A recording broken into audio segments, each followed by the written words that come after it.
Here's the milk situation. And there's more of it down here. But I'm gonna have to do something with most of it, so I'll take you along for the ride. The next thing I am doing is making evaporated milk. For a social function we're going to on the 30th, I have been asked to make my macaroni and cheese in a crock pot, and that calls for evaporated milk. Instead of buying some, since I have so much milk hanging out in the house, I am going to make it. So basically, I am putting my crock pot on warm because my crock pot runs really hot. The new ones, I really just don't think they're as good as the really old ones. Like the ones from the 80s, they did not get this stinking hot.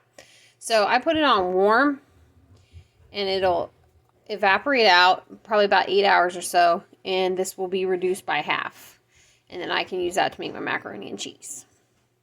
I forgot to mention, I put the lid on, but leave it cracked to hopefully deter anything from falling in there. Because that's the last thing you want. So, but that'll let the steam out and it'll condense down.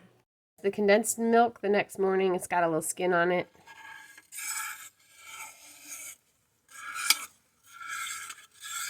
But it's slowly but surely condensing down. It's separating a little bit. That's okay. If you mix it together. So we'll just keep working at it.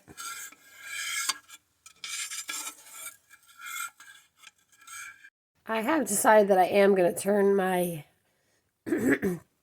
my slow cooker up to low instead of warm, because I don't think that's quite enough heat. And we'll see. We'll come back in like 2 hours and see what it looks like. So it ended up scalding. I guess it's too hot on hot, too low on low. So you learned something. I'll try it on the stove next time. So I'm just gonna feed this to the chickens.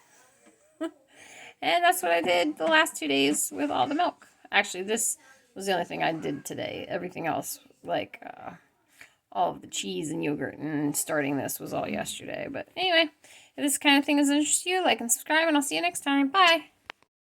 Now I'm making goat cheese with another half gallon of it. This time we're only going to bring it to 180 degrees. Once we get there, I'll show you the next step. Here we are at 180 degrees, and now I'm going to add 1/4 cup of lemon juice. And stir. Take that out. And then we're going to let it sit for 15 minutes. See you on the flip side.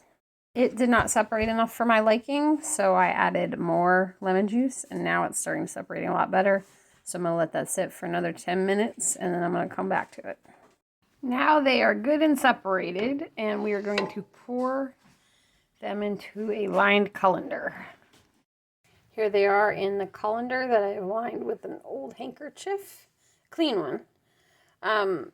You could use cheesecloth and do 2 or 3 layers of cheesecloth.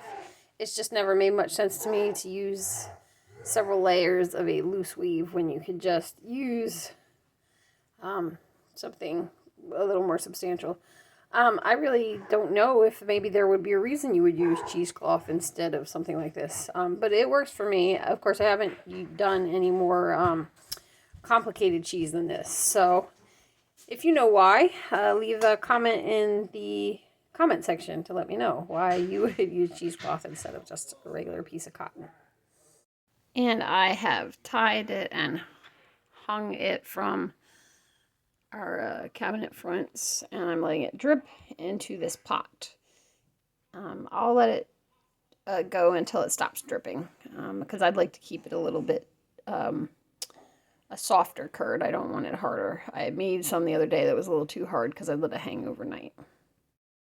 Here's what it looks like drained and kind of mixed up. I added some salt to it. I could add herbs. Probably not gonna. I like it just as it is. It's really good, believe it or not, with scrambled eggs. And there we go. So that's what I did with that half gallon. Excuse the steaminess, but with the leftover whey, we are making, I'm going to try ricotta. I don't know if this is going to work because I did not make the other cheese with cultures, but we're going to give it a go. Ricotta actually means cooked again. So you typically make it from whey from cheese making.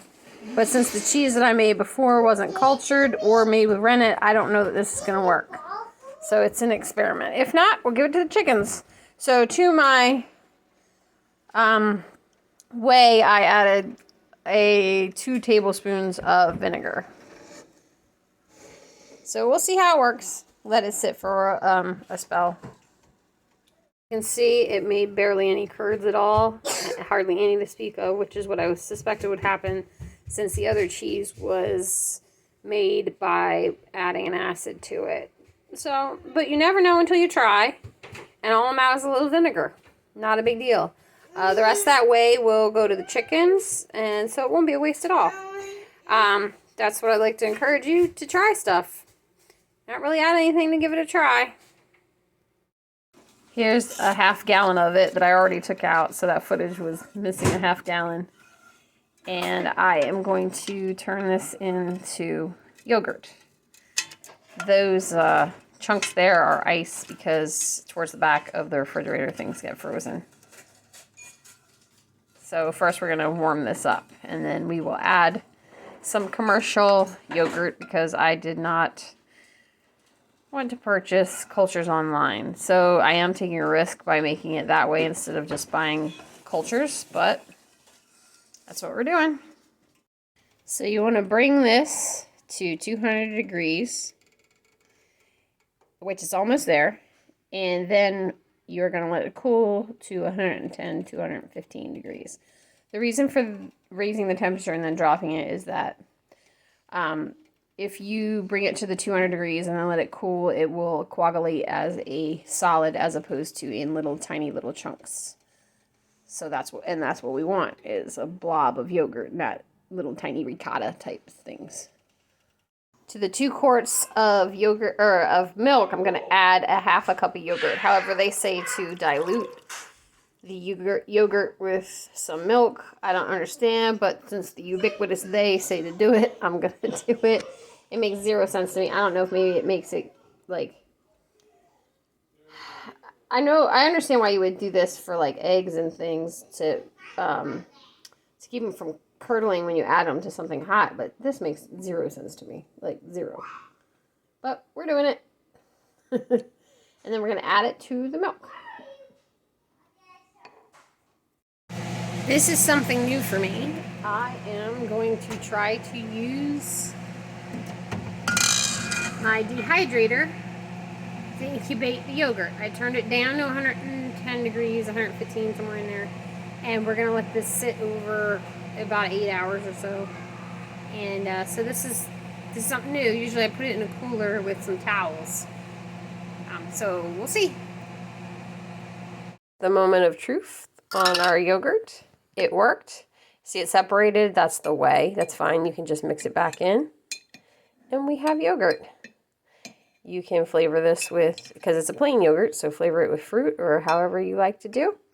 What I will probably do is put this in a colander lined with my handy dandy handkerchief again, and I will make a yogurt cheese out of it. It tastes more like a cream cheese. It's tangy and much more so than the farmer's cheese I made earlier in the video.